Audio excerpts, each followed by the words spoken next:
So let's just cut to the chase. Are you a robot? I can assure you that I am a completely normal human boy. All of my normal human boy systems are functioning at peak efficiency. Okay, but can you just say you're not a robot? I can assure you that I am a completely... No, Gregory, can you just say I am not a robot? I can assure you that I am a completely normal human... Five Nights at Freddy's Security Breach is the first big evolution that the series has seen since its inception back in 2014. In the wake of the controversy from mid-2021, Scott asked Steel Wool Studios to take the reins for the series' next big project, Security Breach. This makes perfect sense. Steel Wool developed a successful FNAF VR game. They obviously have a strong working relationship with Scott, and they have a proven track record of being able to adapt his iconic designs into full 3D environments. Now Wait! Wow! Why are you still talking to me, Scott? No! Oh, God! While Security Breach is the first big single-player experience in the FNAF series, and while it's certainly substantially larger than any FNAF game before it, we do need to remember that this isn't some massive AAA game. This is an indie game studio. We are a small team. This is just a few dozen people. And, Yep. We only had like 12 people when we started. yeah. Steel Wool is not a massive studio. They don't even have a Wikipedia article. It isn't really fair to compare them and their operations to the developers who work on stuff like Call of Duty. The difference is night and day. Please consider subscribing. Please consider subscribing. Security Breach is bigger than the games that came before it, but we need to recognize that Scott and Steel Wool don't have the kind of resources that Epic Games or Rockstar Studios have. When we consider the relative size of the studios, Security Breach is actually a very ambitious game. Shortly before release, DAWKO dropped an interview with Jason and Ray from Steel Wool. This interview is awesome. I highly recommend you watch it. As a hardcore FNAF fan, DAWKO asks great questions, and we ultimately got a ton of insight into Security Breach's development because of it. Now that we've played the game, I think revisiting this interview is incredibly eye-opening. I want to preface this section by saying, the key thing I got from this interview is that these guys really love FNAF.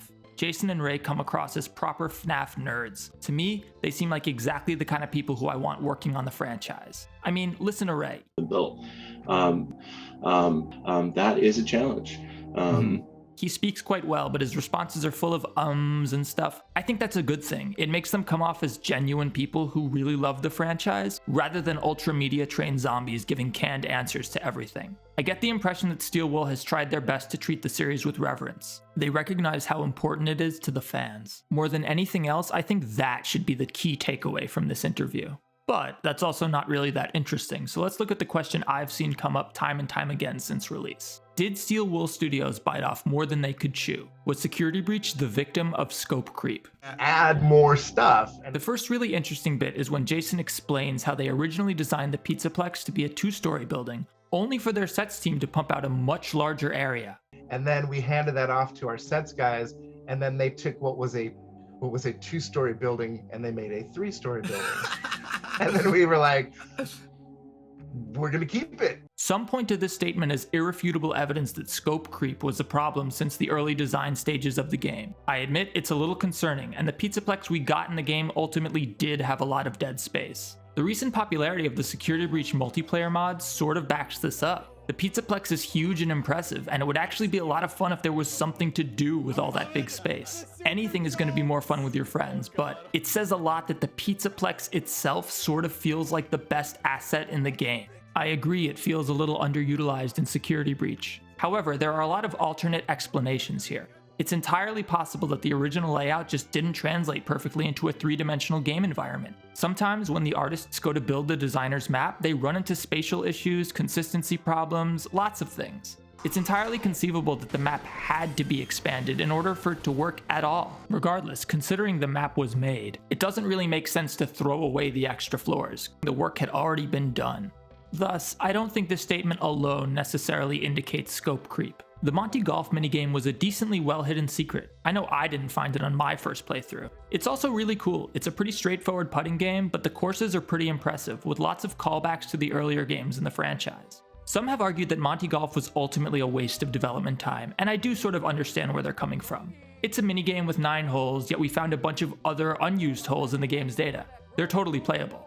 Even if you felt the inclusion of Monty Golf was critical to Security Breach, it's basically impossible to argue that the time spent on those unused stages didn't ultimately go to waste. Considering it's a pretty substantial minigame and actually somewhat well hidden, I do understand the argument that the time spent on Monty Golf could have been used to improve the core stealth gameplay, the animatronic AI, but building a mini-golf game isn't that hard, and honestly doesn't take that much time. One could argue that designing the courses and the scenery around them was probably the bigger resource sink, but we can't say that for sure. Those scenes and their assets probably already existed, didn't fit anywhere into the game, and thus ended up in Monty Golf. That's perfectly plausible. When you're a small indie studio like Steel Wool, you really want to try and find a use for all the assets you paid for. You need to be efficient. Adding the minigame was probably just a quick, easy, fun way to utilize assets that didn't fit anywhere else. More importantly, excluding the minigame probably wouldn't have bought any meaningful extra time for stuff like AI development. I understand why it feels like Security Breach was the victim of an ever-expanding scope. And when you cherry-pick their lines, you can hear the developers say stuff like, "We need this because it makes the game so special, but do we really need this because we have other things to do?" But it would be super cool.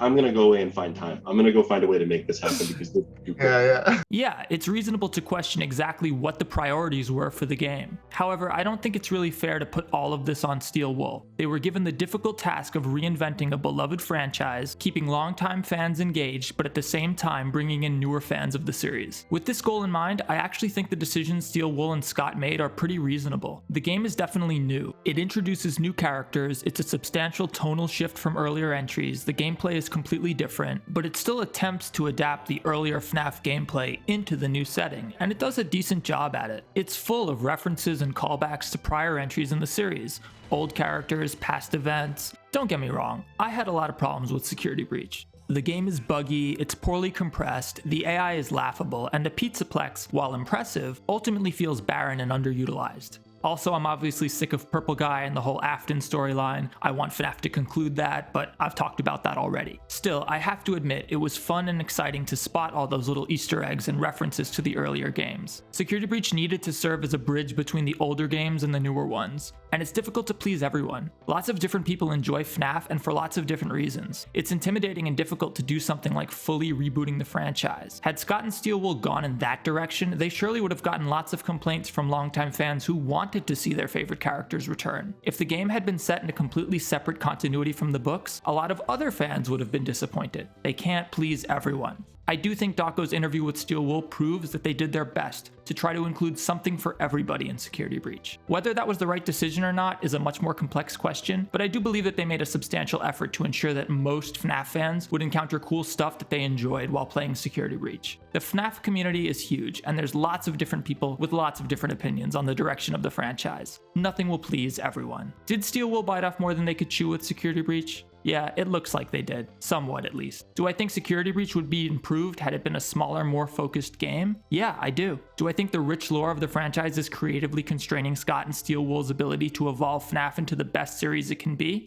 Kinda, but I also understand why they chose to make the game they did. And despite its flaws, it's still a pretty impressive game. DAWKO's interview is really cool. I highly encourage everyone to go check it out. The Steel Wool guys, I think they're pretty cool too. There was a real chance that we ended up with some know-nothing corporate executives in control of the FNAF games. We didn't. Instead, we got these fellow nerds who come off as really genuine and really passionate about the franchise. These are the people that Scott himself has trusted with FNAF for 2 games now, the 2 most expensive games yet. The interview isn't full of promises that they failed to deliver on. In hindsight, it's pretty clear that they came into it to hype people up, but also manage expectations for what Security Breach would be. It's an incredibly impressive game, especially from such a small studio, and as a result, I think we're a little harsh on it. It looks like a massive budget game, and so we want to hold it to the same standards that we do stuff like Call of Duty and GTA. However, it's important to recognize that Steel Wool is a small studio operating on a relatively small budget. When one considers that fact, Security Breach becomes a lot more impressive of a game, even with all its problems. Thanks for watching. Please consider subscribing.